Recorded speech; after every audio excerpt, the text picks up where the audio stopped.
Chapter 20. Jack is a Viking through and through. Jack was afraid to move. He forced himself to meet Snow's pale eyes. "Let them go," he said. "You want me, not them." The Snow Queen smiled a terrible, beautiful smile. "So heroic," she said, as soft as a lullaby. "It's funny. All I knew was that you had a brother, and nothing more. But I knew the moment I saw him. He looks a lot like you. Let them go," Jack repeated. The circle of fog looked like it was getting closer, and the smaller the circle got, the lower the temperature dropped. "You have scared yourself for no reason. I am of no threat to you. I don't have any powers anymore." Snow watched him with an almost pitiful expression, as if she was sorry all of this was happening. "No," she said, and Jack didn't know if she was rejecting his plea or agreeing with him. "Are you scared, Jack Frost?" Jack didn't want to answer, but he didn't think it was a good idea to cross her, not when she was within arm's reach of Jamie and Scotty, who seemed reluctant to move. Jack had no doubt Snow wouldn't even need to raise a finger to put an end to them both. "Yes," he admitted through gritted teeth. "Yes," she raised her brows expectantly. Jack's hands were shaking, and not just with fear. "Yes, Your Majesty," he said, pouring as much sarcasm into the words as he possibly could.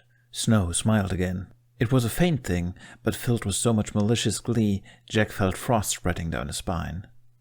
"Good," she said, "because I'm afraid I'm not powerful enough to do any real harm just yet." "Any real harm?"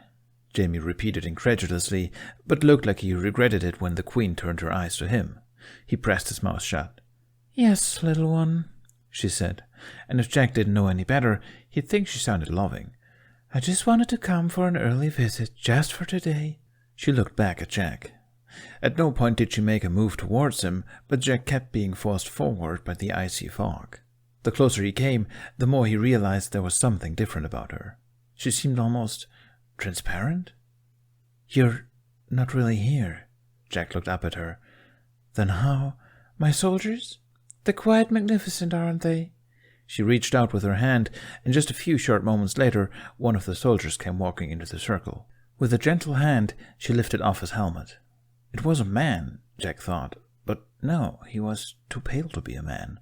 So pale, he was pure white. And there was something uncanny about his everything, but Jack couldn't place exactly what it was. "They need a bit of work," Snow admitted, tracing a finger down the man's cheek, then his neck, and down to his chest. "But this will do, for now." Then she thrust her hand right through the white armor and the man's skin and bones. She began to pull something out. "Don't look," Jack said to Jamie and Scotty, and thankfully they listened to him. He wished he'd listened to himself when the Snow Queen pulled her hand back and the man crumpled, literally crumpled, to snow and ice. "I don't usually deal with humans," Snow explained. "Too much trouble. You know how I like to have a veil of mystery around me? But animals do nicely. There's only so much ice and snow can do. I need some extra life to make it believable." "Why?" Jack breathed. He watched as white took over the red in the Snow Queen's hand until the heart was just another ice sculpture. She crushed it in her hand and let the remains fall to the ground. "Because I can," she said, looking back at Jack again. "And if I can do this now, before winter, and before their devastating winter, what do you think will happen once that time comes?" Pain came up the fern patterns again, and Jack couldn't hide the winds. He was standing right in front of the Snow Queen now, so close that his breath brushed against her face. "Did you come here just to threaten us?" he asked. Snow's lips quirked upwards. "Smart boy," she said. Sarcasm didn't suit her. "That, and to clarify a message."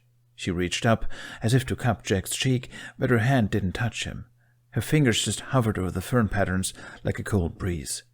"You're never safe from me," she promised. "Because of this, I'll find you, no matter what. As soon as you realize that, you can come to me, and nobody else has to get hurt. If not, I will just come to you. Do you understand, Jack Frost?" Jack didn't answer. He stared defiantly back at her. The Snow Queen nodded. "Until we meet again," she said. Then she vanished into a flurry of snowflakes, which then faded into nothing. A gust of wind pulsated from the spot where she'd been standing, pushing away the fog. The rest of the island slowly came back into view. The sound of the battle was gone, as were the remaining soldiers. Jack crouched in front of Jamie and Scotty, checking them both for injuries before pulling them into a careful embrace. "I'm sorry," he whispered, but his voice was so weak he didn't know if they heard him.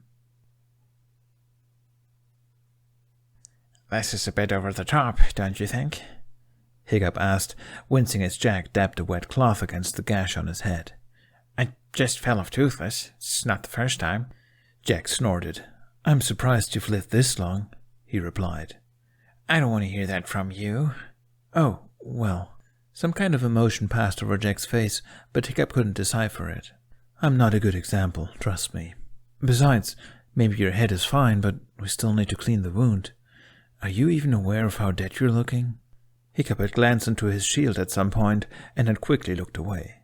He had a vague understanding of the state of his appearance, so he didn't feel too annoyed at Jack insisting on his medical checkup. Besides, it gave Hiccup a chance to check up on Jack's injuries as well, which were, surprisingly, not as bad as they had looked on the battlefield. They were sitting in Gothi's hut.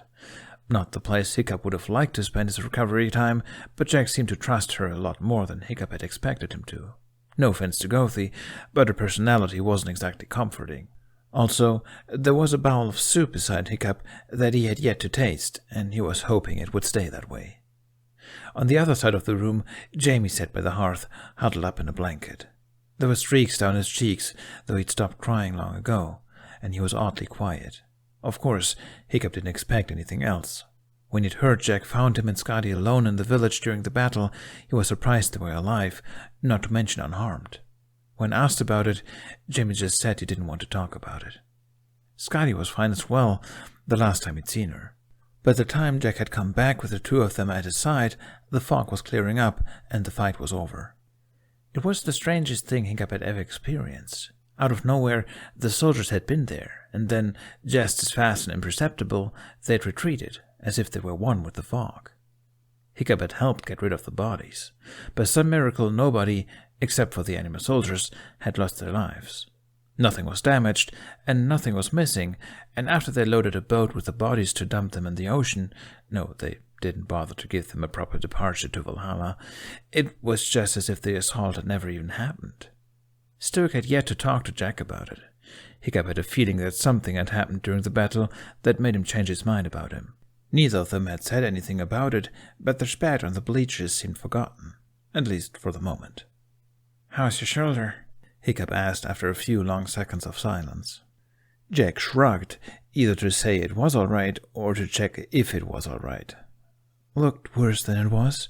At least it freaked Snotloud out, so that was fun. "You were with Snotloud?" Yeah. Hiccup had to laugh. "What happened to? I think he's fun." "At least interesting," I said. Jack argued. "You said he was fun first." "He can be fun. He can also be completely insufferable and way too full of himself," Jack explained, then grimaced as he dabbed a little too harsh and Hiccup winced. "Sorry," he mumbled, then let his hand fall. He looked emptily at a spot somewhere on the floor. "Though I guess I can't blame him for being cautious around—" He didn't finish the sentence, as if he was tired of repeating it.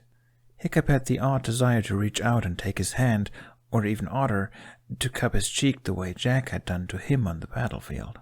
He didn't. "It would be a bit simpler if you explained," he suggested softly. Jack shook his head. "It wouldn't," he replied, as if that was just the simple truth. And maybe it was, for all Hiccup knew. Maybe that should make him fear whatever it was Jack was hiding, and maybe he really would be better off without knowing. The crackling from the hearth was the only sound in the room for a few heavy seconds. "Your turn," Hiccup then said, reaching over to take the cloth from Jack. Jack led him, but looked a bit confused. Hiccup raised a brow. "I get a small cut on my scalp, but you weren't planning on cleaning your mace wound?" "I told you it wasn't as bad as it looked," Jack said, before quietly adding, "I think." "At least let me check," Hiccup said, and Jack sighed dramatically. He turned to the side, untying the ripped cloak to reveal an even more ripped shirt underneath. Hiccup tried not to grimace at how much worse the wound looked, with the formerly white but now partly red cloth half-heartedly covering it. Jack untied the lace at the front, then winced when he tried slipping the shirt off his shoulder. "Hold on, let me," Hiccup said before Jack hurt himself further. Jack exhaled shakily. "What's your verdict?" "You're a self-sacrificing muttonhead." He gave a strained laugh. "Thanks." The cloth was sticking to the wound, and Hiccup tried his best to remove it while inflicting as little pain as possible. The color drained from Jack's face as he worked, but he was good at holding his whimpers back. Hiccup suspected it was because Jamie was watching them, looking about as tortured as Jack did. Hiccup left Jack briefly to collect more warm water from the hearth. Jamie didn't say anything as he approached, but followed him with his eyes. Hiccup sent him a reassuring smile. "He's all right," he murmured. "Don't worry." Jamie nodded, then averted his gaze to the floor. Hiccup wondered if he should try to say something more, but he didn't know what. This was completely new ground, and if anyone could speak to Jamie, it was Jack. However, Jack and Jamie hadn't spoken a word to each other the past hour or so. He went back to Jack and dipped the unstained part of the cloth into the water. Jack's chest wasn't moving, so Hiccup gently nudged his knee. "Try to breathe," he said, and waited for Jack's chest to rise and fall before he began cleaning the wound. Jack closed his eyes, his mouth becoming a thin line. "Really, though?" he managed, his voice quiet and strained. "How bad is it?" "He'll live," Hiccup said, just to get that out of the way. "But some of the gashes are pretty deep. Astrid will envy you for the scars." Jack didn't answer. His eyes were open again, but they were looking emptily at his hands. A bit of his hair was clotted with blood as well. Hiccup realized that it had grown quite a lot longer since that first day. It was thick and a little frizzy, falling over his face, partly covering his eyes. The fern-like pattern coiled along with it, from his cheekbone and down his neck, even across his shoulder. The mark, whatever it was a lot bigger than Hiccup had thought. It only stopped, in a mocking imitation of respect, where the wound from the mace started. Jack turned his head, and Hiccup became aware that he'd stopped moving. His hazel eyes rested on Hiccup with a silent question in them. Hiccup opened his mouth to apologize, but found that he didn't want to break the silence. Jack held his gaze, his mouth becoming a thin line, and Hiccup would have given anything to know what was going on inside his head. Then, in the next second, he got his wish. "I thought that," Jack started, his voice impossibly soft. I thought he'd kill you, back there." Hiccup swallowed with difficulty. "For a moment, so did I," he admitted. Jack almost looked surprised. He looked at Hiccup wordlessly, as if he was waiting for some kind of amendment, that Hiccup had known what he was doing all along, and that his brushes with death were all controlled and calculated. There was something in his eyes, something that almost made Hiccup look away just from the weight of it. He realized that he probably meant a lot more to Jack than he'd thought. "But hey," he said, attempting to pour a bit of cheer into his voice. "I didn't. You saved me, Jack." Jack's lips quirked up in a smile, but he shook his head. "You rolled away just fine on your own," he said. "And you saved my dad, I think," Hiccup continued, undeterred. "Nothing else can explain him letting you off the hook. And you probably saved Snotlow too, so—" "Jack?" Jack bowed his head. Hiccup thought he was passing out, but then he looked up again, turning his face away. "I've heard it can be a bit cocky, so you might want to be careful about all that praise," he mumbled with a weak laugh. He felt guilty. Hiccup didn't know about what, but it probably had to do something with how he'd known about the attack. "Well, I'd say some praise is probably good for you," Hiccup replied in an awkward mumble, but didn't try to push the subject any further. "Remember to breathe," he said instead, and continued where he'd left off. Jack's breath was shaky when he inhaled, and Hiccup decided to believe it was only because of the pain. The next day was frustratingly sunny. When Jamie opened the door out to Gothi's balcony, and the morning sunlight washed over him with what could almost be described as the intensity of a summer day, he made a mental note to ask someone who the god of the sun was. He'd like to have a quick word with them. He walked over to the edge of the balcony, looking over the village. It looked different today. It was visible, for one.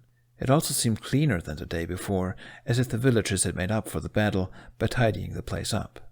The bleachers still rose out of the ocean, and Jamie wondered if they would rearrange the race, hopefully on a day more like this one, and not like yesterday. Jamie shuddered and went back inside. Maybe the sunny weather was a good thing. It seemed as if the battle had never happened at all. Maybe when he and Jack went down to the village, people would act as normal. Maybe they wouldn't be back at square one when it came to trust, as Jamie feared they would. Jack lay sprawled out beside the hearth, which was still burning, so Jamie guessed Gothie had kept it aflame throughout the night. Or maybe one of the terrible terrors had done them that favor. After the battle they had, along with the rest of the village, been pretty frozen. The fog hadn't been normal fog after all. All of it had been controlled by the Snow Queen. And as cold as the fog had been, standing beside the Snow Queen herself had been way worse. Jamie was glad he'd been too exhausted to dream last night, because he knew what his dreams would have been about. He expected to see her face in them for the next nights to come, for months down the road. He hadn't been that scared since Pitch attacked Burgess. Or maybe he'd been more scared yesterday. It was a weird thing, because last Easter, Pitch had been out for Jamie specifically. He could still recall as clear as day how his blood had run cold when Pitch's voice had echoed through the alleyway with weakened guardians around him. "There are other ways to snuff out a light," he'd said. Pitch had been meaning to take his life if he couldn't stop him from believing. The Snow Queen wasn't out to kill Jamie. No, she was out to kill Jack. And as much as he'd feared for his life back then, the thought of losing Jack was something he couldn't even bear thinking of. The thought of losing any loved one was worse than death. And they weren't safe yet. Jack was hurt. The marks on his skin had slowly begun to fade, but they were still a lot clearer than before the attack, and he had bandages up his arm and over his shoulder. Jamie was surprised that he didn't think it was more difficult to look at. Of course, Jack being hurt made Jamie want to curl up and cry even more tears, but he knew there had been a time where the image would have confused and scared him. Jack couldn't get hurt. Jack was a hero. Jack was Jack Frost. He'd saved the day, one way or another. But Jack wasn't invincible, and Jamie was coming to terms with that. It didn't scare him the way it used to. It worried him, but he liked what he and Jack had now more than what they'd had before all this started. It was closer and warmer and more familiar. Jamie liked Jackson Overland just as much as he liked Jack Frost.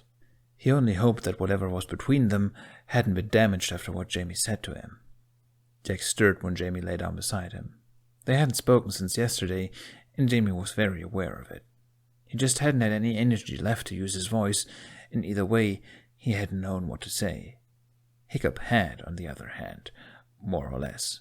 He had been through many critical situations, and Jamie had seen that clearly last night. But of course Jack had pushed him away at the praise, because Jack was the reason the Snow Queen had come to Berk in the first place. Jamie didn't understand why Jack couldn't just see that everything he'd done with good intentions, so he had no reason to feel like he was responsible for all of this. Meanwhile, Jamie had said something awful for the sole reason that he didn't want Jack to leave him. And then he'd slipped out of the Great Hall despite Jack's orders, because what? He wanted to prove himself? Jamie and his friends had been heroes when they fought against Pitch. A part of him had thought that maybe this would be the same. But it wasn't, and now everything was all messy and broken. Jamie pressed his forehead against Jack's good shoulder, swallowing thickly. "Jamie?"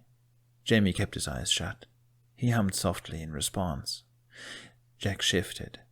His hand came up to brush some hair out of Jamie's face. "Hey," he said. His voice was mostly just a whisper. "You all right?" It was a pointless question, because they both knew the answer. Still, Jamie nodded, because it could have been much worse. He quirked one eye open to see that Jack was looking at him, drowsy but concerned. "I'm sorry," Jamie whispered back. Jack's frown softened. He shifted some more so that he could wrap his good arm around Jamie, holding him close. "You were just trying to help," he said. "Don't think about it, Jamie." If only Jack could take his own advice sometimes. Scotty was a bit scared because of, well, being alone in the middle of a battle and all, but Jack found us, and then we were fine. Jamie tried for a smile. The bemused expressions of Brandt, Hilder, and Anders looked back at him. He took a sip of water to have something to do with his hands. You walked into a battle unarmed to find a little girl who was also unarmed and came back unscathed? Anders summarized. Jamie shrugged. Did you expect I'd fight someone? Hildur made a face as if to say, he has a point. And what about Jack?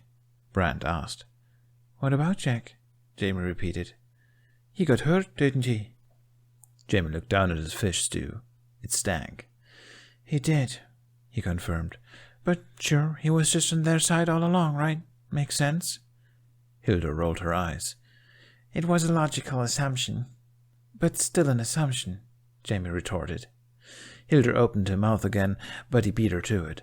And I know you're going to say that maybe he got hurt as a cover to make it seem like he isn't on their side, but that's stupid.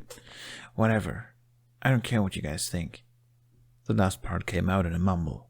What did happen then? Brand asked. His voice was soft, almost afraid. I mean, it was pretty weird, wasn't it? Anders raised a brow and shared a questioning look with Hildur. Hildur shrugged. Yeah, I don't know, Jamie mumbled. Brand stared meaningfully at him. Jamie stared back. He couldn't be thinking what Jamie thought he might be thinking, right? Hildur stood up suddenly. Jack! She called, waving her hand. The determined look in her eyes made Jamie's stomach twist. He turned around. Jack had stopped on his way to Hiccup and Company's table, his expression slightly startled for about half a second. If anyone but Jamie noticed that, they didn't mention it. Hildur, Jack then replied, his tone cheerful and laid back. He came over to their table instead. What's up? Hildur folded her hands purposefully. I want answers.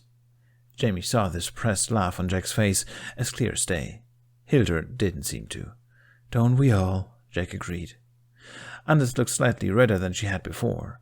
Brand was picking on a loose splinter in the table. About yesterday, Hildur clarified, undeterred. Jamie sighed, running a hand over his face. Out of all the people he could have befriended, why did it have to be these guys? Then again, the first impression had been less than stellar, so he supposed he hadn't expected anything else. They were Merkians, through and through. Jack sat down beside Jamie, twisting his staff between his fingers. I tell you, he started, his voice thoughtful, but the truth is probably less exciting than what you've already come up with. Not sure if I want to ruin this whole mystery surrounding me right now. He smiled lopsidedly. Hildur pursed her lips. Tell me, she demanded. Well, if you insist, Jack sighed, leaning his head in his hand. I saw someone earlier that day, someone who I was pretty sure I hadn't seen on Berk before, but I just assumed they were supposed to be there. It's not like I can recognize everyone here yet. And then, just as we were watching the race, well, trying to watch anyway, I saw another one of them, those soldiers, whoever they were. His brow furrowed. Jamie looked away. He hadn't seen what the Snow Queen did to the man that wasn't a man, but the look on Jack's face had told him all he needed to know. I realized, with that weather, it would be a perfect chance for an attack, since you'd lose your winged advantages. It could have been nothing, but He hesitated, but Jamie could tell it was just for show. Well, I'll admit, I freaked out a little. Jamie saw the whole thing, so in short, it was mostly a gut feeling. I'm glad I followed it through, in the end. They'd gone through it earlier in the day, but Jamie was still impressed by how easily Jack could lie, especially when he was so bad at pretending he wasn't feeling whatever he was feeling at any given moment. Hildur looked a little disappointed, but also somewhat relieved. She sat down again. I told you, it was because they wanted to take away the dragon advantage, Brand reminded her. He was only right because Jamie had mentioned that to Jack the morning before, and they'd weaved it into the cover-up story. So you just thought you saw something and then cancelled the whole dragon race?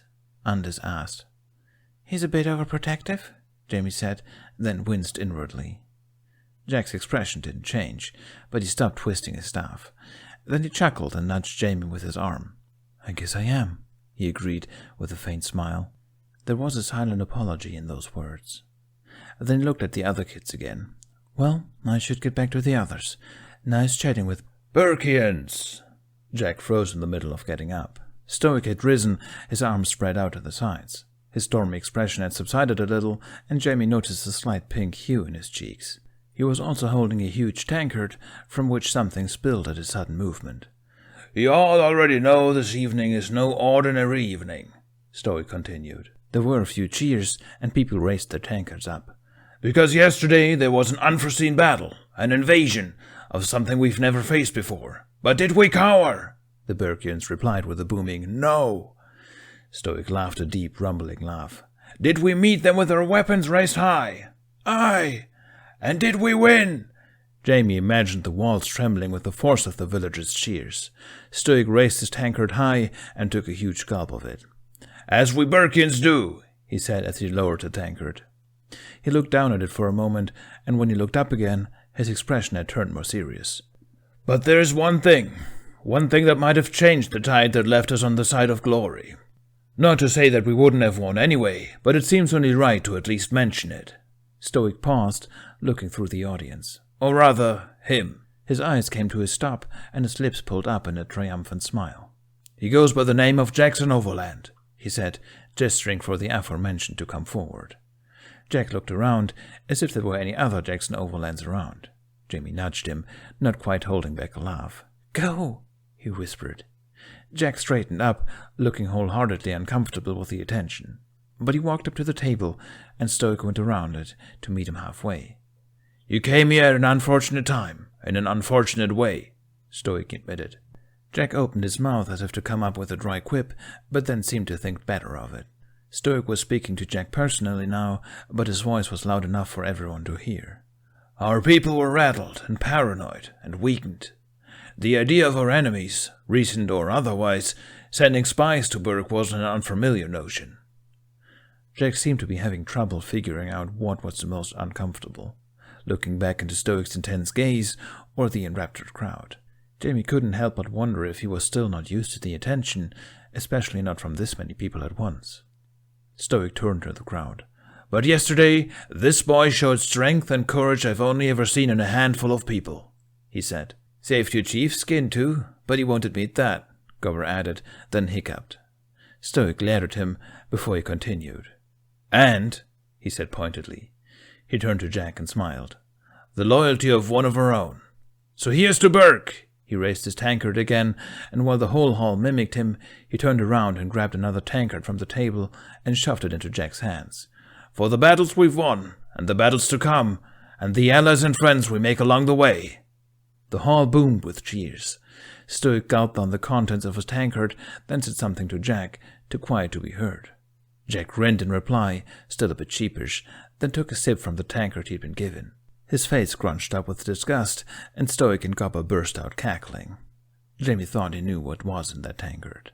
I think maybe they're all about to get a little weird, he theorized. Brand smiled dryly. Want to go and try tame another terrible taro? He proposed. Something about his voice told Jamie he probably had some ulterior motives that most likely had something to do with yesterday's battle. Either he wasn't convinced of Jamie and Jack's lie, or maybe it was something about what he'd asked earlier. Jamie stood just as Jack walked back towards them, looking into his tankard with a skeptical expression. Have fun, Jamie told him with a grin before leaving with Brand, Anders, and Hildur. How do you feel at a scale from Hiccup accidentally sending a giant brazier rolling through the village to Snotloud when he won the dragon race that one time? Astrid asked, then snickered when Snotloud yelled at her. Jack sat down with his tankard. It was unnecessarily huge. He started, before properly registering what had just been said. When Hiccup did what? Hiccup groaned. 3 years, guys. That was 3 years ago. Not something you'd ever forget. Snotloud laughed. Really? I've no idea what you mean, Hiccup said. The twins got to their feet and disappeared into the crowd without a word. Jack looked after them for a moment before turning his gaze back to the tankard, biting the inside of his cheek. Probably somewhere in the middle, he eventually replied, then pushed the tankard towards Astrid. You can have it, if you want. It tastes like piss. Snotloud snorted. How do you know what that tastes like? Jack pushed the tankard towards him instead. I mean it, he said, but Astrid pushed the tankard back to Jack again, shaking her head solemnly. This is your reward, Jack, she said, an impish smile on her face. One out of many this evening, I'd hope. That's how we Burkians do it, and, well, you heard Stoic. She winked. You're one of us now. Jack squinted at her, but didn't get the time to question her motives before Fishleg suddenly shuddered. Hopefully Snotlot will be able to hold it down this time, he murmured disdainfully. Snotlot went very red, his eyes flickering to Jack in a way that seemed strangely nervous. "You want to talk?" he yapped back. "I'll outdrink you any day, Fishface." Jack looked at the tankard. "Is this mead?" he asked slowly. Hiccup and Astrid shared a look, as if he just asked if the sky was blue. "You've never had it?" Hiccup asked back. Jack shook his head. "I've never had anything alcoholic at all," he admitted, and was pretty sure he was telling the truth, as far as he remembered. His family had been too poor for things like that, except for certain special events like Christmas or birthdays. But even then it had only been for Jack's mother and their family friends. Jack's personal experience was non-existent, but one thing was for sure. It had always sounded like the grown-ups were having a right good time whenever rum was involved. "This'll be interesting, then?" Astrid said, tapping Jack's tankard playfully. "Have another sip, why don't you?" She definitely had plans. Jack knew her well enough by this point to realize that, especially after her demanding explanation right before the battle yesterday. What better way to make Jack spill than getting him drunk first? On the other hand, Jack would be lying if he said he hadn't always been curious about this stuff. He wanted to see if it was as fun as the grown-ups had made it out to be. If he was careful about how much he had, it probably would be fine. That couldn't be too difficult. And besides, Jack knew his time was running out. If he spilled the truth in a drunken state, it wouldn't matter when he would eventually have to flee from Berg. The Snow Queen had been very clear.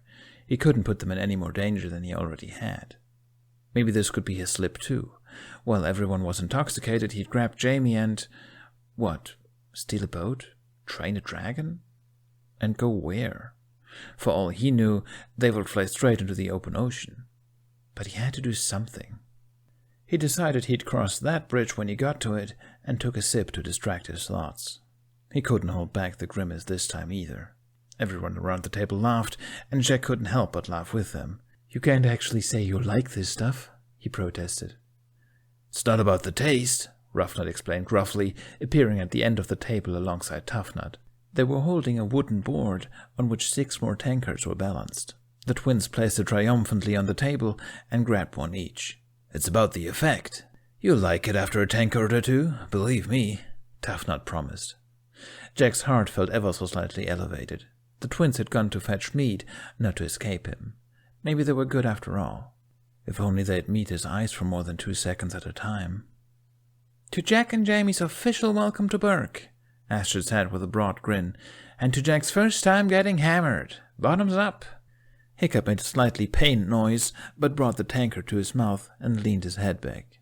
Jack watched in amazement as the rest of the table's occupants did the same, and then belatedly tried following their lead. Jack hadn't expected mead to be so sweet.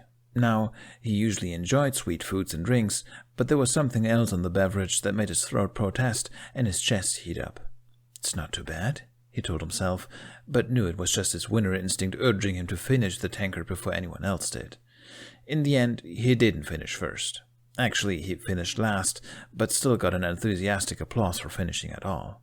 "Fine," Jake thought. "Next time, I'll be first."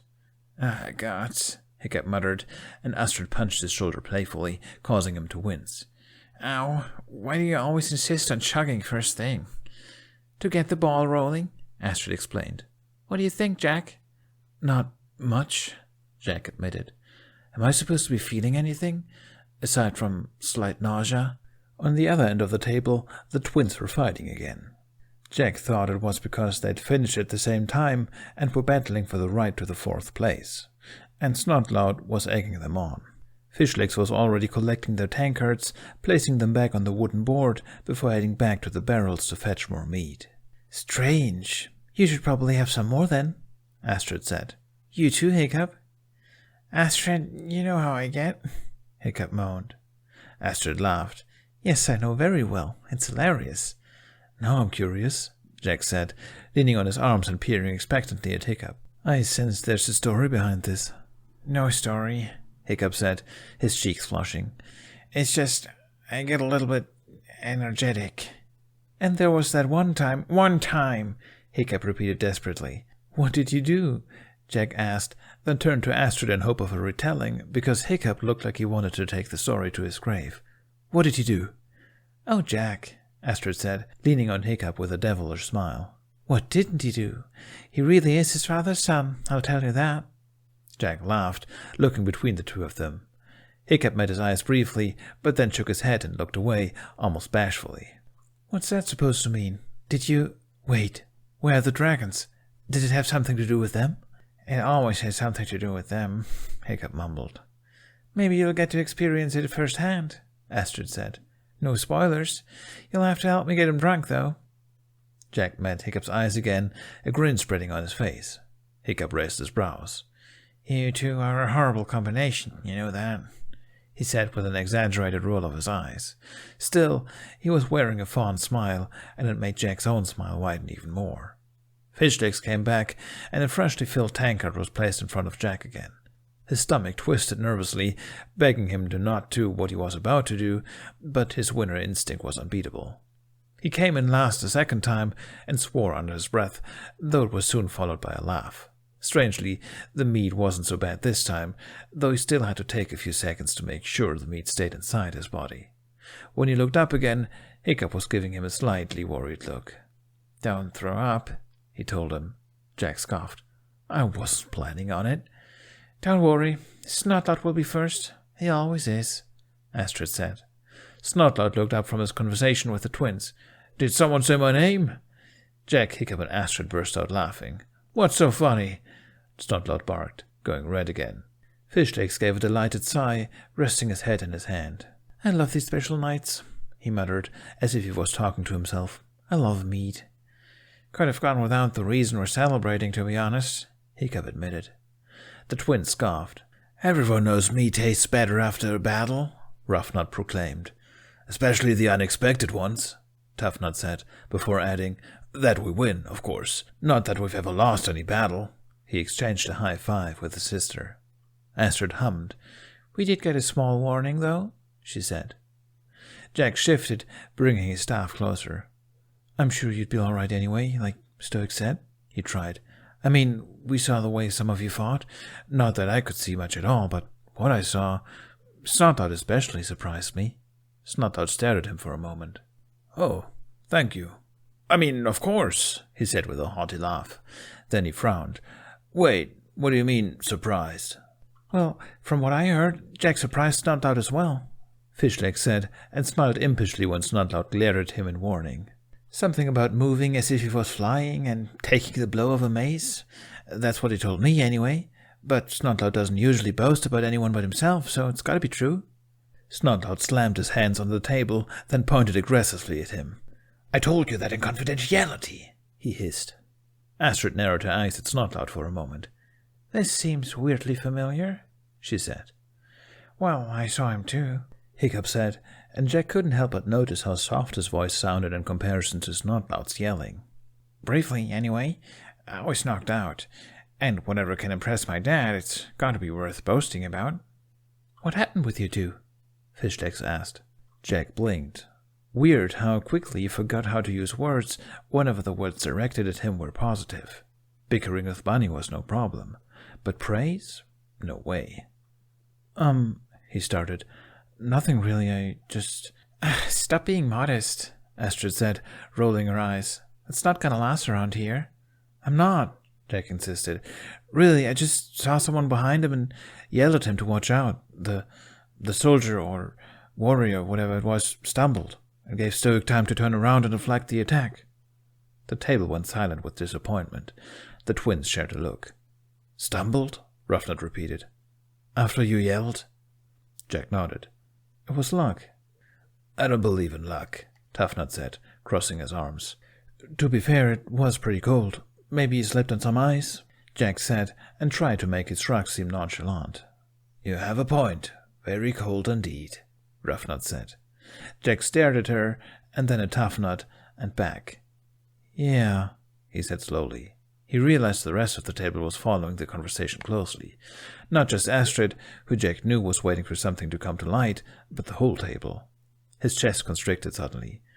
Anyway, I'm just glad everyone's okay, he tried to say, but it came out in a mumble. There was a beat of heavy silence. Yeah, Hiccup then said. We're fine, right, guys? He gave them all a meaningful look, and the others voiced their agreements. He smiled stiffly. More meat? I'll get it, Jack volunteered unthinkingly. He quickly got to his feet before anyone could protest, but as he turned around, gravity had a sudden mood swing. He stumbled, and though he quickly found his footing again, the room kept spinning softly. "Whoa!" he exclaimed. And then they were laughing again. Need some assistance? Hiccup asked, coming around the table. He quickly collected the empty tankards and picked up the wooden board, grinning at Jack. What's happening inside your head right now? Jack surprised himself when a giggle fell out of him. Are you saying the Great Hall isn't having a little dance? He asked, as they started making their way through the crowds. To Jack's surprise, some people raised their tankards at them as they passed. It startled him so much he almost didn't catch Hiccup's reply. I'm not entirely sure myself, to be honest, he said. His cheeks were flushed and his eyes slightly watery, making the green in his eyes stand out. Then he looked around as well and sent Jack a toothy smile. How does it feel to be the guest of honor? Or, I guess you're not a guest anymore, the person of honor. Jack hesitated, smiling awkwardly as a couple of women called out to him with a laughing cheer. He decided to look at Hiccup instead of around the room, pretending to be too busy doing that to notice anyone else trying to get his attention. Weird, he admitted. Not sure if it's in a good or bad way yet. Hiccup looked sympathetic. I'll forget about you soon enough, don't worry, he said. Trust the meat to do that for you. It's like magic. They stopped in the line for the barrels. Only then did Jack realize something very concerning. He'd forgotten his staff at the table. He looked down at his empty hands as if it had simply turned invisible, because accidentally leaving it behind was just not something he did. They won't try to break it or anything, Hiccup said, because it probably wasn't hard to guess what Jack was thinking. They're assholes, but they're not that bad. I know, Jack said, looking back at him with a frown. No, I know. Do you? Hiccup's smile fell a little, his eyes darting back the way they'd come. I don't really know what just happened. Personally, I try not to question the twins too much. They're on another plane of reality. Jack folded his hands to stop them from fidgeting. He shrugged. I don't know either.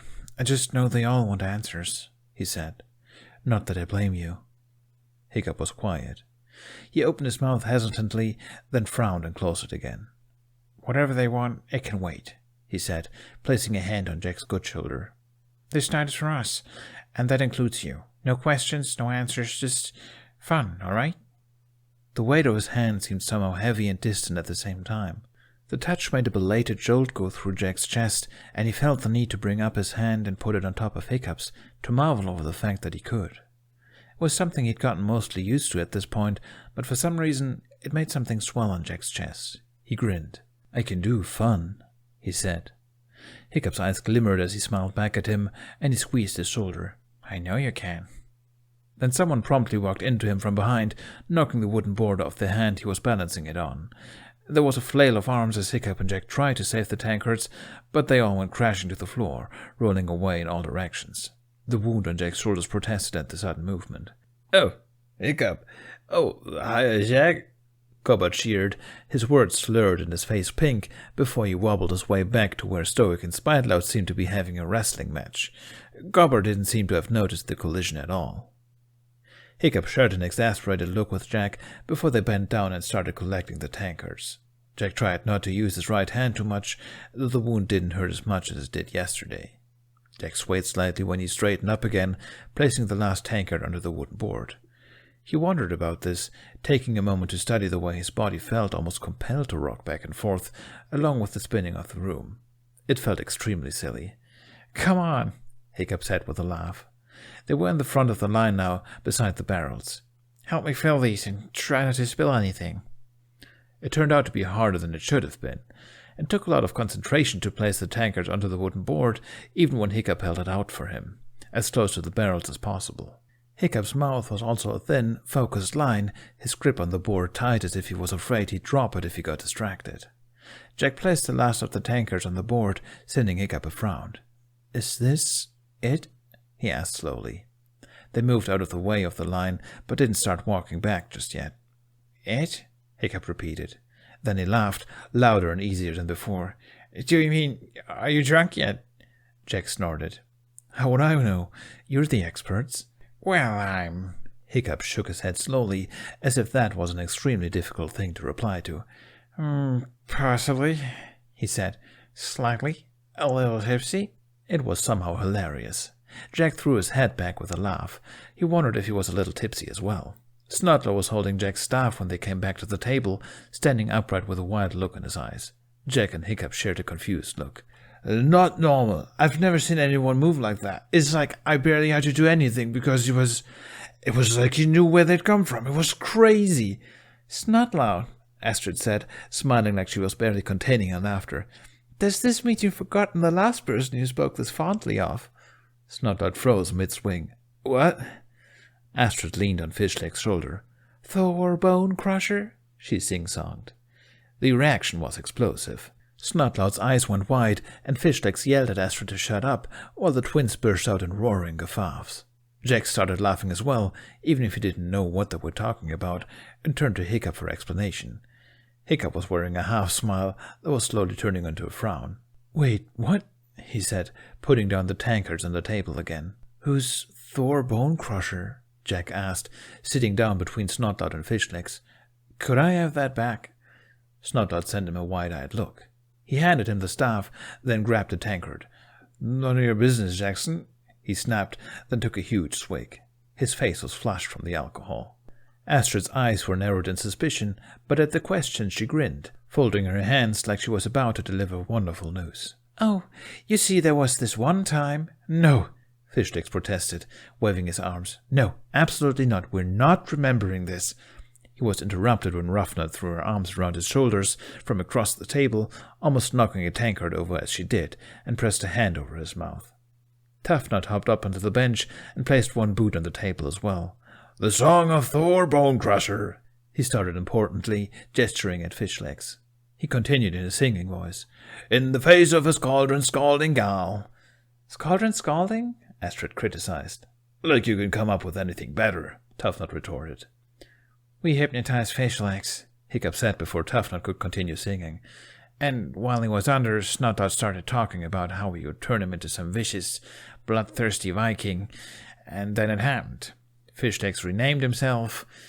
Fishlegs finally broke free of Ruffnut's hold. Is this really necessary? He snapped, but it just made the rest of them laugh. Well, almost all of them. Snotlout was staring daggers at his meat. You... Jack started, knowing he'd heard correctly, but feeling he deserved a confirmation anyway. Hypnotized Fishlegs? How? Gouthy, Hiccup explained. Could have guessed that. And it was horrible, Fishlegs said, simultaneously as his twin said, hilarious, and he glowered at them. And then we brought him back a second time. I miss him, Snotlout admitted in a forlorn voice. Then he sniffled, but he's gone for good. There was a beat before Astrid snorted and raised her tankard. To Thor Bone Crusher, she said, and Snotlout's big fat crush on him. Jack cheered along with Hiccup, Astrid and the twins, while Snotlout and Fishlegs both looked equally as frustrated. They drank anyway. After that, the conversation continued on as normal, and Jack barely had the time to register the fact that Snotlout had a crush on Fishlegs. Thor, Bone Crusher, whatever, and nobody seemed to have a problem with it. He remembered that back in Hawthorne, something like that just wasn't talked about. A boy liking a boy or a girl liking a girl, and if anyone brought it up, well, Jack didn't know what happened then. He hadn't lived long enough to find out, but he knew it was nothing good.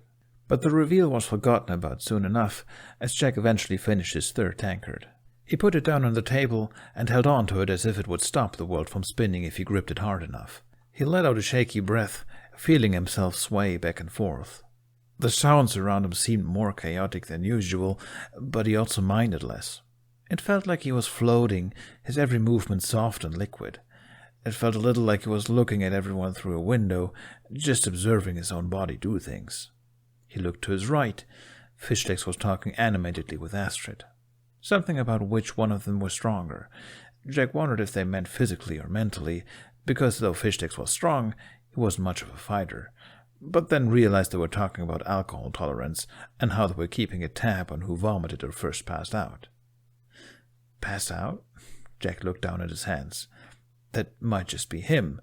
He'd had a record of passing out lately. He looked to his left. Snottle was talking to Ruffnut and Toughnut, but his words were so slurred, Jack didn't catch any of it. In return, the twins looked like they weren't paying attention at all, but they nodded at him, both wearing the faces of people who were planning something. Snottle was also holding Jack's staff again, and Jack hadn't even noticed him taking it. Strangely, he found he didn't mind. He let his eyes wander from Snotlout to the twins, and then to Hiccup. Hiccup was already looking at Jack, and when their eyes met, surprise passed over his face. Then he smiled sheepishly, and Jack realized he was grinning. At the chief's table, Stoic and Spitlout were laughing together, Spitlout leaning heavily on Stoic's shoulder. Jack knew they didn't often get along, but it seemed it was different when they were both drunk. Then, at the end of the table, Gobber was sitting, sniffling while petting a terrible terror. He was talking to Gothi, so maybe it was one of her terrors? But she obviously wasn't listening, because she was asleep. "He's an emotional drunk," Hiccup said, cutting through the haze in Jack's mind. "Don't worry about it. He'll be dancing around soon enough." "Dancing?" Jack repeated. How long had it been since he danced? Not that he was any good at it. It usually just made people laugh. But then again, that was usually the intention. Would there be dancing? Would he join in if song broke out? He looked back at Hiccup, then felt himself stand up. He went around the table, but misjudged the force of his fall as he sat down on the bench and ended up falling sideways into Hiccup. "Whoops, sorry," he said, then burst out laughing. "Jack, you're..." Hiccup said, but then started laughing as well. He reached across him to place a hand on his good shoulder, steadying him. "You are not sober." "That's the point, isn't it?" Jack snorted. "I feel fine. I feel weird." Hiccup raised his brows. His eyes looked incredibly green in the dim light. "A good weird?" Jack hummed, leaning his head back. It lolled forwards, feeling heavier than normal. "I get why my mom and all the grown-ups were also happy about this stuff," he said, then quickly straightened up, raising a finger. Though I don't think it was me. It was, something else. But nothing fancy, like wine. Do you have wine?" "Wine?" Hiccup repeated. His smile was wavering, like he was trying not to laugh. "Only for very special occasions. It's harder to make." "You know so many things," Jack muttered, lightly tapping Hiccup's temple. "Up in this noggin. What is this like, to know things?" Hiccup finally let that giggle out. Jack grinned in response, the sound making his chest swell happily.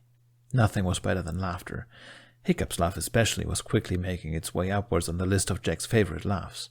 Among them was Emily's, Jamie's, North's, and probably his mom's, though he couldn't remember it. "Everyone knows things," Hiccup said. Jack snorted. "Not me," he said. "I don't know anything. Well, a little bit more these days, but phew, for a while there, totally lost. And the fucking moon, not helping." Hiccup's mouth fell open. "Did you just swear?" he asked, and Jack burst out laughing at how absolutely rattled he looked. The laugh threw him off balance, making him bump into Hiccup again.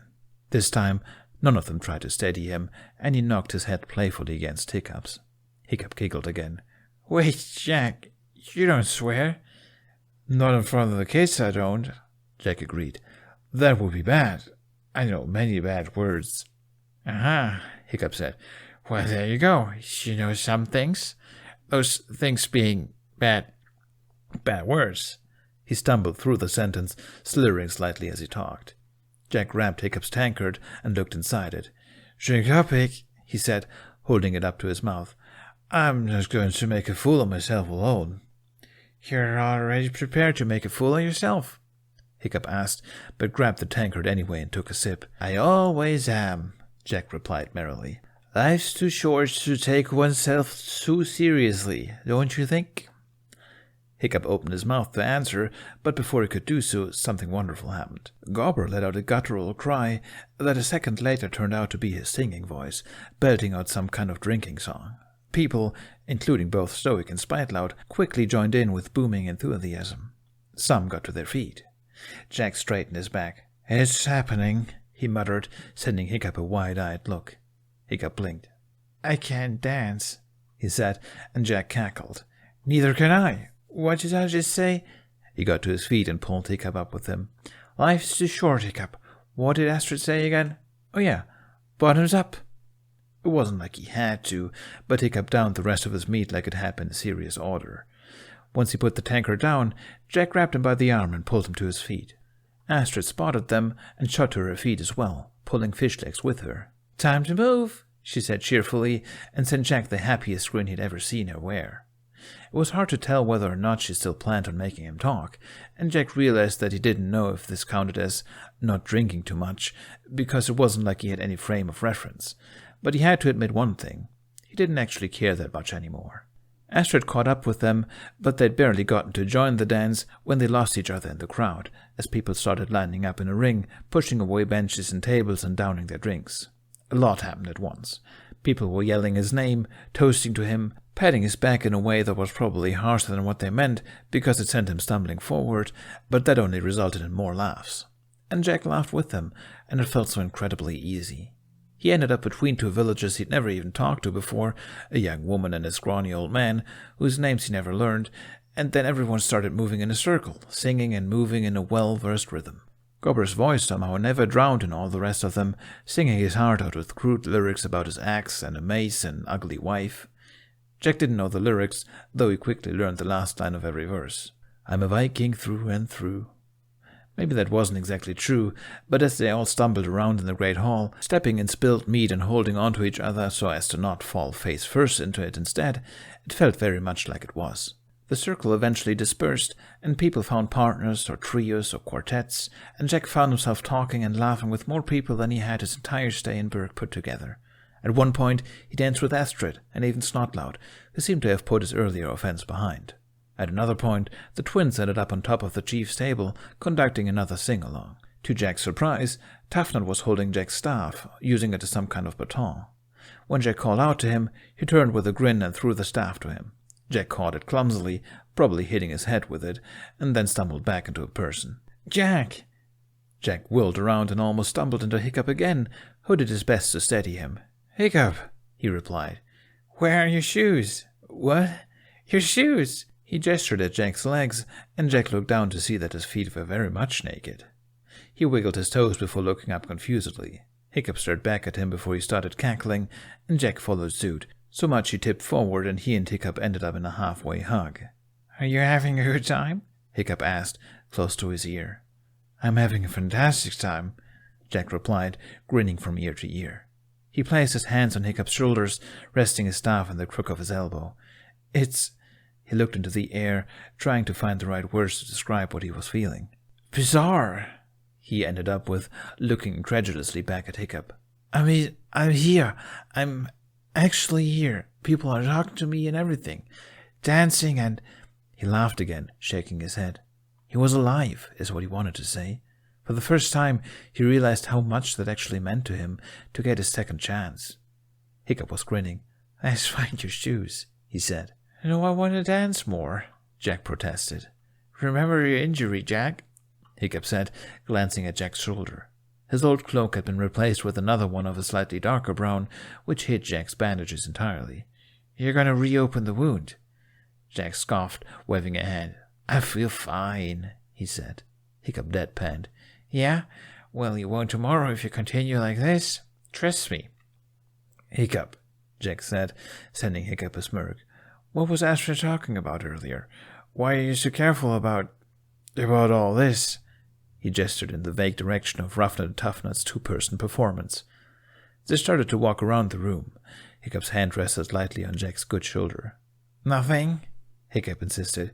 I just get a bit rowdy when I drink, that's all. Nothing different than everyone else here, to be honest. Well, maybe except for... But I mean, that's on Toothless as well, so... Where is Toothless? Jack asked. He'd seen a few dragons here and there throughout the night, but he supposed they didn't have much interest in the Great Hall if they weren't eating. Toothless and the others are waiting for us outside, Hiccup said, then glanced at the twins. Well, almost all the others. The twins will be coming along whenever they finish doing... whatever they're doing. We're leaving? Jack asked, before the rest of Hiccup's words sank in. He glanced at the twins as well, then busied himself with looking for his shoes instead. Do you think the twins will want to come with? And why is that? They don't like me. Hiccup stopped walking. He gave Jack a baffled look. What? He asked, almost laughing. They love you, don't they? Love to spread rumors about you, but still, that's just how the twins are. Jack shook his head. Not anymore, but that's fine. It's not like I expected to be liked by everyone, he said with a snort. As he turned his head, he spotted his shoes shoved under a table. In the same moment, he remembered the crystals he'd hidden in them. Shit, oh look, shoes. He parted ways with Hiccup to fetch them, feigning nonchalance. How his shoes had gotten there, he had no idea. He couldn't even remember taking them off. He tried, his drunken mind making it very difficult, to discreetly search for the crystals and closed his eyes in relief when he found them. As he put the shoes on, there was a voice in the back of his mind chastising him for being so irresponsible, but he couldn't quite bring himself to care at the moment. Hiccup was giving him a questioning look when Jack returned. Jack pretended not to notice. Why are we leaving? I like it here, he said, gesturing at the villagers who were still dancing, and at Gobber, who'd gone back to sitting somberly by the chief's table. Goathy was still fast asleep beside him, despite the noise. At least the twins had stopped singing now, and were making their way towards the doors. For a walk, Hiccup said, placing a hand on Jack's shoulder again, as if he was afraid Jack would wander off or stumble, which, to be fair, wasn't an unfounded worry at the moment. There's a nice place in the woods. It's actually where I met Toothless for the first time. Well, second time, but the first time wasn't really a meeting, maybe. Jack sent him a fond smile at his stuttering. I'd like to believe all best friendships start out He held up a hand to give himself a moment. Unconventional. Eloquent. Thank you. But, Hiccup said, and squeezed Jack's shoulders gently before letting him go to push the doors open. I think I must agree. Gods, you're slow, Astrid said, sitting atop Stormfly. We don't have all night. I beg to differ, Snotout said with a hoarse laugh, though judging by the state of him, he probably didn't. Jack grabbed onto Hiccup's sleeve. Are we going to fly? He hissed excitedly. No, Hiccup said quickly. No flying under the influence. Not after what happened that one time. Toothless! Jack said upon spotting the dragon. Toothless tilted his head to the side, then grinned his toothless smile when Jack started petting him. You wouldn't mind a flight, would you? Was the worst thing that could happen. You caught me last time. Yeah, you were sober last time, Hiccup said. I don't want to know what you'll do now. In the end, and Jack couldn't recall how, Hiccup managed to convince him that flying in this state would be not such a good idea and something could go wrong. As if Jack had ever had a good idea in his life, and as if things didn't go wrong all the time. It was nothing new, but sure, they headed for the woods on foot anyway. Jack marveled at how different the ground felt beneath his boots as they stepped into the shadows of the trees. It was softer, but also more treacherous, and the lack of moonlight made the trek even more challenging. When Hiccup ignited Inferno, Jack's reflexes were so sluggish he didn't even flinch. That was one thing he couldn't quite seem to convince his brain of. The fact that fire didn't make him any weaker, or didn't oppose him anymore. Well, not more than any normal human, anyway. He appreciated the sword's warmth, and found himself gradually inching closer to it. Why is cold? Jack muttered. Hiccup sent him a look. Jack, you're drunk, he informed him. It's annoying, Jack said. The cold, I mean. Not being drunk. Drunk is fun. Drunk is fun. And I thought you liked the cold, Hiccup grimaced. Though, I guess after recent events, it makes sense that winter... Jack interrupted before Hiccup had the chance to remind him of reality. Winter is good. Winter is fun. Cold is not. Right. Winter's fun. Drunk is fun. Cold is not. Hiccup shifted his sword to his other hand. Hold on to it as well. It's warmer that way. Jack abided, placing his hand on top of Hiccup's as if they were sharing an umbrella. He wondered what it was like to share an umbrella with someone. It always seemed like such a nice, almost intimate thing when he'd observed the humans around him do it, but he supposed this was just as good. He mused on how Hiccup's hand felt under his own, still faintly amazed that he could touch him at all. It made his chest bustle with joy. The others were walking ahead. Jack hadn't noticed when he, Hiccup, and Toothless had started to lag behind. Astrid and Fishsticks were in the lead, Astrid still riding Stormfly, and they were singing some kind of drinking song. It didn't sound amazing. Fishsticks had a barrel under his arm and held a tankard in his other hand. The twins walked a couple of meters behind them, with Snotlout between them. Snotlout was hooked around their shoulders, his feet barely skirting the ground. The twins were talking to him in low voices, and Snotlout's speech was slurred when he replied. It was impossible to know what they were talking about. Meatlock floated serenely among the trees somewhere above them.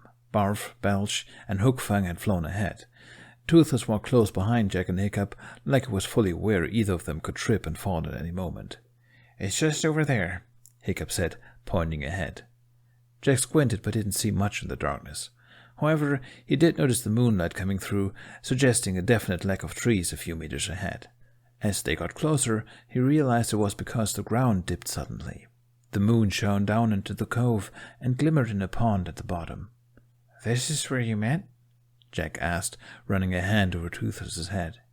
Toothless crooned softly at the touch, or as a confirmation to Jack's question. "Yep." Hiccup climbed onto Toothless's back and held a hand out to Jack, who raised his brows. "Just to get down there.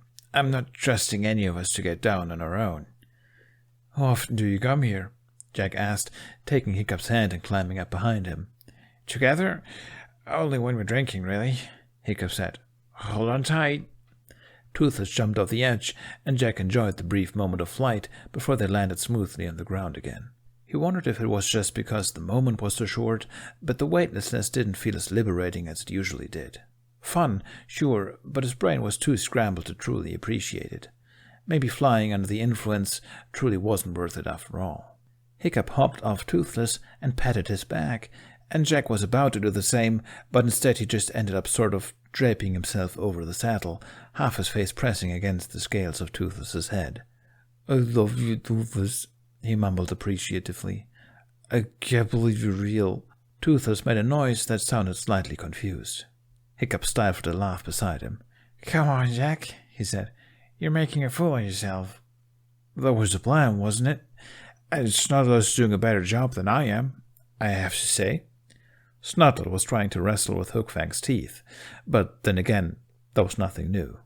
Hiccup managed to coax Jack off Toothless, but only after he was done gushing over him. A good thing, because Jack had begun feeling a little bit too emotional about the existence of dragons, and they went over to Fishsticks and Astrid, who were preparing a small campfire. Stormfly had a bundle of twigs and sticks on her back, which Astrid was stacking neatly on the ground. When she'd finished, she stepped away and Hiccup used Inferno to ignite the fire. They huddled around with a triumphant cheer, as if any of them had doubted the chances to light a fire with 6 dragons present. Or did Barf and Belch count as one? Fishsticks and Meatlock had brought furs for them to sit on, as well as woolen blankets to keep them warm. Once they had all settled down, the barrel Fishsticks had been carrying earlier got passed around. With some difficulty, a lot of spilling, and many laughs, they helped each other tip the barrel over to drink from it. Astrid was on Jack's left side, and she held the barrel out to him. She wasn't wearing that scheming smile anymore, but Jack doubted she'd forgotten her plan. "You up for more?" she asked with a giggle. Jack raised a brow. "I guess I have to. I haven't spilled anything yet, so... Well, aside from meat, I mean." He took the barrel from her, even when her mouth fell open in surprise. Jack laughed. "So worried about it, Astrid. I'd be suspicious of me as well if I were you." The others were chatting together, tormenting a very drunk Snotlout, so his and Astrid's conversation went unnoticed, except by Hiccup, who was watching them quietly. Jack got the feeling he was hoping for some answers as well. "And you still went along with it?" Astrid asked, shaking her head a little. "Why?" "Don't often get the chance to get drunk with Vikings," Jack explained, then laughed at his next joke before he even said it out loud. "You only live once, right?" Naturally, Hiccup and Astrid didn't catch the joke, but they laughed anyway. "Besides," Jack said, "I've not felt this happy since..." He hesitated for too long. Then he remembered flying with Toothless for the first time, and he turned to Hiccup. Hiccup perked up at the attention, and Jack felt the strangest sensation, like tiny fireworks going off in his chest. He laughed again and ended up knocking his head softly, unthinkingly, against Hiccup's shoulder. Maybe you've had enough, Jack, Hiccup suggested, and Jack thought he patted his head. Jack straightened and tipped the barrel to his mouth before Hiccup or anyone else could stop him. No, I think I actually like meat when I think about it, he informed them. After all, he already felt so amazing, it was only logical that if he had even more meat, he'd feel even better. Jack whooped when he lowered the barrel, making Hiccup and Astrid burst out laughing again. Still, Hiccup took the barrel from him before he could drink any more, sharing a look with Astrid. He's way gone, her eyes seemed to say. And whose fault was that? All right, Hiccup hadn't exactly been what one would call a responsible friend either, so he couldn't just blame her. It was a team effort, getting hammered. Are you not having any more? Astrid asked him, and Hiccup shook his head. Not tonight, he said, glancing at Jack again, whose attention had been stolen by Toothless. Toothless rolled onto his back, and Jack rubbed his belly to the best of his ability. He talked to Toothless in his mother tongue, though judging by his gushing tone, it wasn't hard to guess what he was saying. Probably something along the lines of, "Who's a good dragon? You are. Yes, you are." Astrid smiled at them, shaking her head. Her eyes were slightly unfocused, but she'd always been good at handling herself, even when she was drunk. "We'll take that." Hiccup jumped when the twin suddenly appeared on his other side, stealing the barrel before heading back over to Snotlout, who was sitting by the small pond, singing incoherently. Try not to kill him, at least, Hiccup called after them. Hey! Astrid barked, staggering to her feet. She stumbled but managed to steady herself before she could fall, then wobbled over to Snotlout and the twins. Leave some for the rest of us. Fish eggs, stop cuddling Meadluck and get over here. Why hadn't she called after Hiccup as well? His still slightly insecure mind struggled with this for a moment, but was almost immediately distracted when there was a thump behind him and he turned around to see Jack sprawled face down on the ground. Toothless sniffed him with concern. Did you die? Jack groaned, trying to push himself off the ground. Not this time, he muttered, before falling on his ass. His head fell back with a laugh. I can't get up. Hiccup got to his feet and offered him his hands. Jack grabbed them and let himself be pulled up, but the momentum made him tumble into Hiccup's arms, which he'd already done multiple times this evening, because his balance was bad normally, and now it was just disastrous. But it caught Hiccup off guard anyway. He laughed, holding him upright. Got your balance back? I don't know, Jack admitted. Then he gave a sigh, his head lolling against Hiccup's shoulder. He sounded so horribly content, Hiccup's stomach did a somersault. Why does everything make me so happy all of a sudden? Jack asked in a soft tone. Hiccup closed his eyes for a moment before carefully helping Jack stand upright again. Means it's working the way it should, he said. Either that, or you end up like Gobber, sobbing your eyes out to Gothie. What's he so sad about? Jack asked with a frown. He seemed to be struggling, keeping his eyes fixed on one spot for more than 2 seconds at a time. Hiccup shrugged. Probably just something like how his favorite pair of socks were taken by the trolls or something. Well, only the left one, he said. He gets weirdly emotional about things when he drinks. Does he believe in trolls? Garber believes in many strange things, Hiccup chuckled. But I guess, who knows, right? I used to believe in them when I was younger. Jack smiled softly. He leaned heavily on his staff, and his eyes slid shut as he thumped his head against it. Belief is an important thing, he said. That's why I jumped from that cliff, you know. I wanted to believe I could fly. Hiccup stared at him. Jack swayed slightly where he stood, completely unaware that those words made him sound insane. For real? Hiccup croaked. Mm-hmm. Heard a story once. North told me, Jack explained, though it didn't explain much. Couldn't rule anything out. So many weird things had been happening after all. I guess that makes sense. Hiccup tried, but apparently it didn't sound very convincing, because Jack toppled over laughing. Warmth spread in Hiccup's chest and up to his cheeks. Then there was the sudden noise of a chicken's clucking. Jack and Hiccup shared a confused look, then turned to see Toughnut doing a very convincing rooster impression. "Chickens, not loud," Roughnut purred beside him, her arms hooked around the aforementioned. "You said you'd do it, remember? You said it." "I don't remember saying that," Snotlout protested, slightly panicked. "Sounds like something a chicken would say," Toughnut said. It's not even that cold, Fishleg said, crouching by the pond with a hand in the water. I can feel anything. Probably not a good sign, Hiccup wanted to say, but decided it was best to just observe. You go in then, Fishface. It's your dare. Toughnut clucked. It was truly an amazing imitation. Hey! Astrid had gotten out of her shoes and her heavier garments and ran straight into the water, even ducking her head under. She shrieked when she came back up, but soon started laughing. She sounded vaguely hysterical. Come on, you cowards! This particular insult was what set the group into motion. Snotler was pushed into the pond by the twins, who followed right after. Fishlegs was slower, beginning to back away, but Astrid grabbed his arm and pulled him in. Hiccup had no particular desire to join them. Absolutely not, he said when Astrid stood, dripping from head to toe, and started walking threateningly towards him and Jack. Hiccup held up his hands. Astrid, I'm warning you. Come on, Hiccup, she sing-songed. You know what to do. She grabbed his hands, but not too tightly. Hiccup could pull away if he wanted to, but he laughed and stumbled after her. Is this a good idea? Jack asked from behind him, sounding oddly sober all of a sudden. If it was a good idea, it wouldn't be any fun, Astrid said wisely. Come on, Jack. You want to swim? Jack started, and didn't stop her when she grabbed his hand as well. There was a slightly insecure smile on his face. Actually, I can't swim. And usually I would agree with you, but, Jackson, come on! Snotlout called through violently clattering teeth. Is not even cold. Jack laughed. He definitely sounded nervous. Hiccup tried meeting his eyes, but they were fixed on the water. Yeah, maybe, he said. Astrid let go of them, took a deep breath, and jumped back into the water. Hiccup yelled when drops splashed back at them. It's not that deep. No actual swimming required, unless you're Snotlout, Astrid encouraged.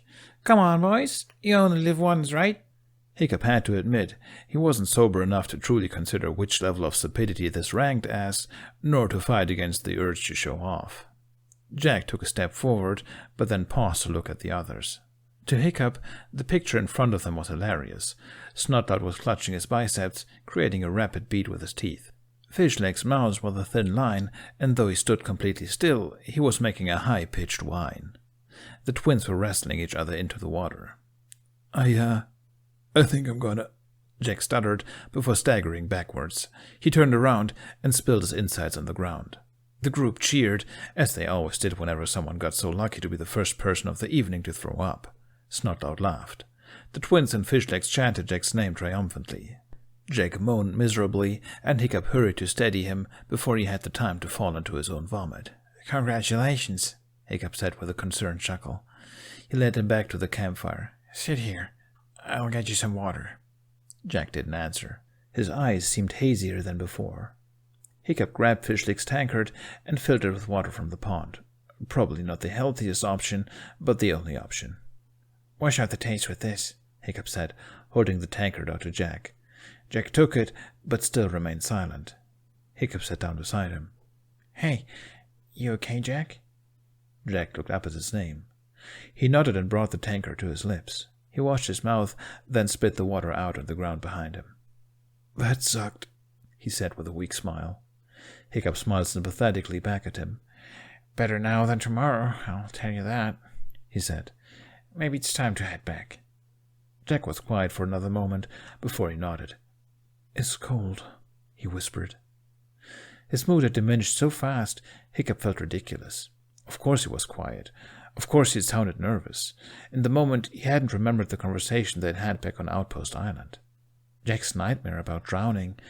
Hiccup didn't know the whole story, but he wanted to slap himself repeatedly for not thinking about it anyway.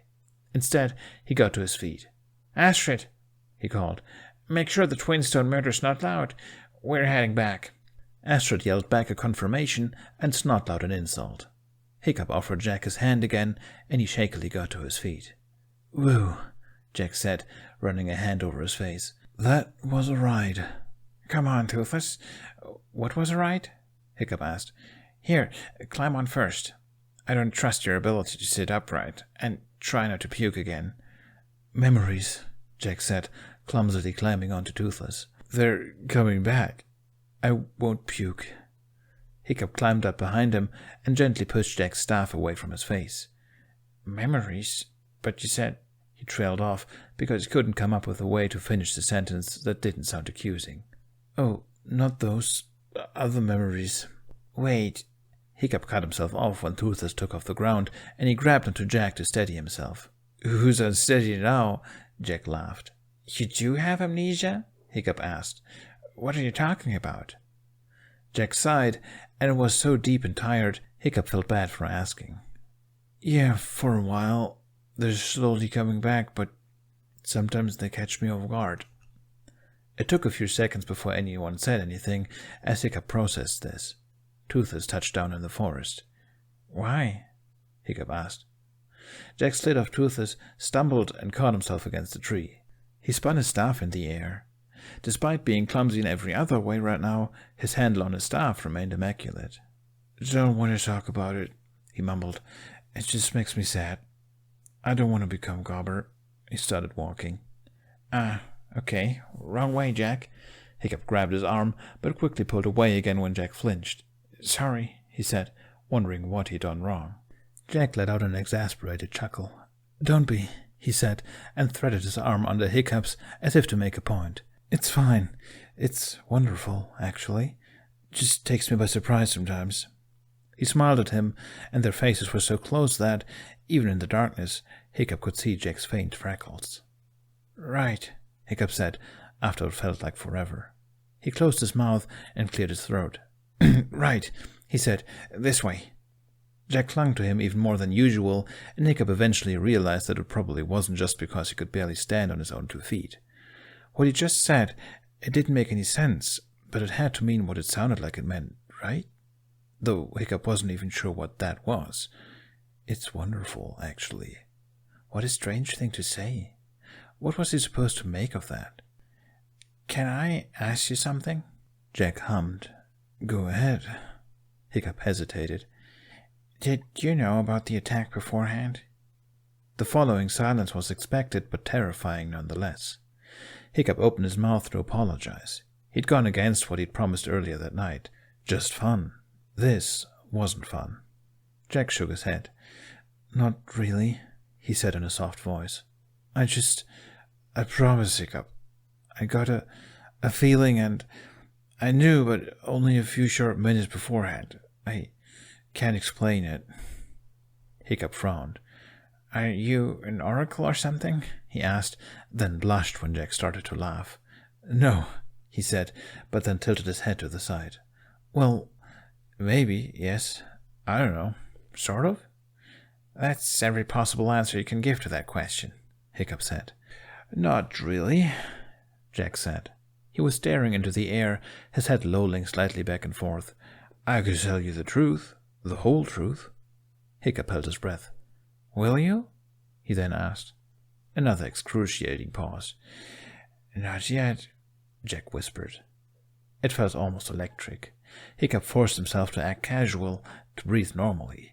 There was just something about the air and Jack's voice that made Hiccup feel as if something was about to happen. Something was coming, something huge. He shook his head. He'd been listening too much to Gobber's stories when he was younger, and it had obviously left inerasable marks. I don't want you to get hurt. Hiccup looked down at Jack. What? He asked, even if he'd heard him. I never want you to get hurt, Jack said. I know I'm weird and I act like I have this huge, dangerous secret, but I don't want you to get hurt. I didn't know about the attack. I wouldn't. Gods, Jack, Hiccup interrupted, stopping them for a moment to meet his eyes. Take a breath. I know that. I trust you. Even my dad trusts you. You're one of us now, right? He smiled in a way he hoped was reassuring. Jack's breath steamed when he exhaled. The corners of his eyes shimmered dangerously. I never had friends my age, he said in a thin voice. And now I sort of don't want it to end. Hiccup's smile wavered. But, he said, when we find the way back to your home, you... He trailed off, and Jack's head lowered forwards. But that's fine, Hiccup quickly said, desperate to lighten the mood. That's still a long way away, probably. I mean, obviously you'd want to get home, but in the meantime, he gestured vaguely, You being here with me, us, I meant to say, us, being here with us. Jack started shaking. Oh, no. Hiccup stroked Jack's goat shoulder feebly. Please don't cry. The shaking increased. I'm not, Jack said. He looked up, and there was a sudden smile on his face. Let's go back, Hiccup. It's freezing out here. The moonlight hit Jack's shimmering eyes, and Hiccup felt as if his body had been frozen. He opened his mouth, and the first thing that came out was a sheepish laugh. Jack's smile widened, and in the next moment they were both laughing.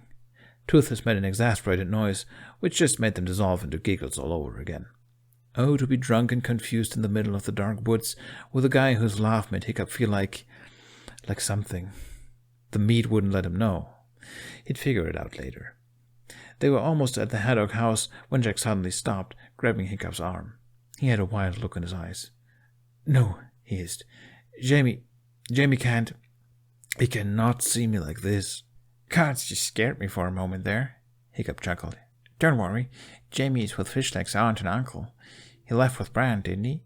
They usually look after the kids whenever there's meat involved. Jack exhaled in relief. Oh, good, he said, rolling his head backwards with his eyes closed. He stumbled into Hiccup in the process. He doesn't need any more proof that I'm not like a hero or something. Hiccup pushed the door open, listening for a moment for stoic snores. When he didn't hear them, he assumed he was still in the process of passing out in the great hall with Gobber and Spiteloud. Aren't you, though? He asked Jack with a smile. Jack snorted. No, I'm Jack Frost. I make a mess everywhere I go, he muttered in a funny voice, as if he was quoting something. Hiccup had no idea what he was talking about. He began leading them up the stairs, with Toothless in the back, just in case. Jack Frost? He repeated. Jack's gaze snapped to Hiccup. He blinked. Oh, it's just something my friends call me, he said with a nervous chuckle. Jack Frost, Hiccup repeated. It sounded just as foreign as Jackson Overland. Would you like me to call you that? Jack laughed as he sat down on the bed. No, Jack is fine, he said. He looked at his staff with a foggy expression. Not sure if I'm him anymore. I'm not sure if I ever will be again. Hiccup studied him for a moment. Toothless had curled up on his bed, obviously ready to sleep. Jack looked about ready to pass out as well, but clearly there was something on his mind. Hiccup didn't know what was going on inside his head. He rarely did, but one of the exceptions had been last night when he cleaned Jack's wounds. Hiccup only hoped he hadn't misinterpreted that look Jack had sent him, and he hoped he wasn't misinterpreting anything right now. He sat down on the bed beside Jack. What do you mean? He asked. Jack tilted his head slowly to the side, grabbing the staff with his other hand as well. He squinted like he was concentrating. Then he deflated with a deep sigh. Don't know. I mean, it's weird, isn't it? To be... He looked up at Hiccup and seemed to forget he was in the middle of a sentence. He looked as if he just realized Hiccup was there. Here, he finished. Hiccup shook his head faintly. How so? Jack didn't answer immediately. He put the staff on the floor. His brows were slightly furrowed, and he looked at Hiccup quizzically. Like, he started. His expression softened, making way for a smile. He put his hand on Hiccup's arm. Hiccup felt himself stop breathing as it traveled upwards, over his shoulder into his neck. Jack's mouth was slightly open, like he was going to finish his sentence, but he never did. Hiccup leaned into Jack's touch when he reached his cheek. He felt as if he was floating, or dissolving, or both. Jack swayed faintly, and it took a few moments before Hiccup realized how close they were sitting. Jack's thumb moved across Hiccup's cheek before his hand fell down to Hiccup's own. Like what? Hiccup prompted, as quietly as possible to not break whatever spell had settled over them. Jack closed his eyes and leaned his head on Hiccup's shoulder. He murmured something in his mother tongue, and Hiccup suppressed a shudder when he felt Jack's breath against his neck. Norse, Jack, he reminded him with a small laugh. Oh, Jack giggled faintly. Just being seen? Being alive? Hiccup didn't know what to make of that either. He was afraid to move, and he didn't know what to do with his hands. He didn't know what to say either, but realized he didn't have to worry about it. Jack had fallen asleep. As carefully as he could, he shifted, lowering Jack's limp body onto the bed. He grabbed the blanket and draped it over him, wondering if he should let Jack sleep alone or if he would be okay with sharing the bed again. He'd been okay with it before, but then again, he had been acting distant lately. Hiccup sat at the edge of the bed. His skin tingled where Jack's hand had brushed over it, and his mind reeled. Why had he done that? What had he been thinking about? How could his touch be so feather-light and still hit with a force like lightning bolts? Hiccup watched Jack's sleeping face, his faint freckles, his slightly parted lips, before turning his gaze to the ceiling. He gave a deep, deep sigh, then buried his face in his hands. A realization was settling in. He thought he knew what he'd felt in the woods now, listening to Jack's laugh, and even so he was afraid to put it into words. But whatever it was, he couldn't lie to himself. He was already neck deep into it.